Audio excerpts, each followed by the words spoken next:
Hello, YouTube. Giving an update on the Regal. Basically, I've been having the hardest time. We had a hurricane hit. Well, the remnants of a hurricane hit, and we've been out power for 5 days. I had to buy a generator, which I've been wanting one anyway. So got a nice sized generator on the house and everything. But anyway, on the Regal, I've been having the hardest time with fuel pressure issues. Uh, you turn the boost up, and it lean pops. I hope I ain't hurt nothing in the engine. But anyway, I've been mad scientist in the pumps. I put two pumps in the tank, and right there, I put together a 10 AN line from a few pumps. I ordered two pumps that were supposed to flow 750 an hour from Walboro. I took the two pumps that I had out. I got them in that box right there. So I bet I dropped this tank 10 times. Ordered a new tank for a Grand National. That's the fuel line for the pumps, 10 AN. It screws in the top of the pump. I had it rigged up, but I'm thinking that might have been some of my issue. But I got the 9-inch in, if you can see. 9-inch in. Trying out a new gear. So I didn't like the lugs. I redid the lugs because it's got bigger studs, but I wanted it to look stock. So them actually a half and 20-inch lugs. But my biggest issue is the fuel pump issue. I bet you I done dropped that tank 10 times. That's a new tank. It's supposed to be a Grand National tank, but guess what? It's the same damn tank as the one I took out, which was new.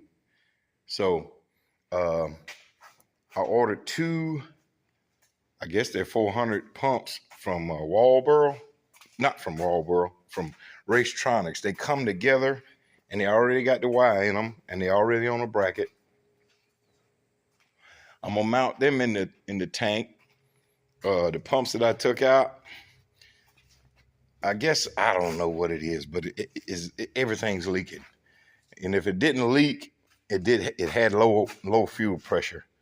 So I pulled that tank out, I bet you 10 times. And it just don't make no sense to me. Because I've done this before. It's not like it's my first time. This is the original sending unit that came out of the car. It worked great for a long time. I just had a T in there with two pumps together. It's hard to get them in that little hole in the tank, but I've done it before, so I don't understand. I ordered this one for a Grand National sending unit. I'm so glad my gas hand works. It's crazy. The gas hand actually works now. And so I took everything apart last night, and I was determined to get this fitting in here because I didn't have it in there. I had it on the feed line, but I had it outside of it. So anyway, I'm waiting on the Racetronics dual pumps to get here. They supposed to support 1,400 horsepower on E85, and they E85 rated because this is what this car runs off of, E85. It doesn't run off gasoline. And I just want the fuel pressure issue to go away. I got a Hobbs switch mounted on the intake so that when it sees 10 pounds of pressure boost, it immediately cuts on the second pump by grounding it. And I got all that under the car. If you can see the regulators and all that. If you're gonna run a G-body, get that shock tower strut. That's one of the first thing I bought. It's only about $180. But what it does, it keeps you from wrinkling your quarter panels. I hate to see G-bodies with the quarter panels wrinkled on them. So just upgrades, trying to get the fuel system worked out. And like I said, the power just came on. So yesterday, so I just been working on fuel pump issues. So as of now, it's got the 4L80 in it. 4L80 transmissions in it. Car's making power, but I ain't got enough fuel. The 9-inch, it's in here. Actually, me and a friend of mine, the drive shaft's a little short yesterday, so we took the yoke. We had a short 5-inch yoke on it, and I had a 7-inch yoke laying around. So I took the 7-inch yoke, cut an inch off of it, and put it on the shaft. So that's the yoke that was on my drive shaft, which is a good one.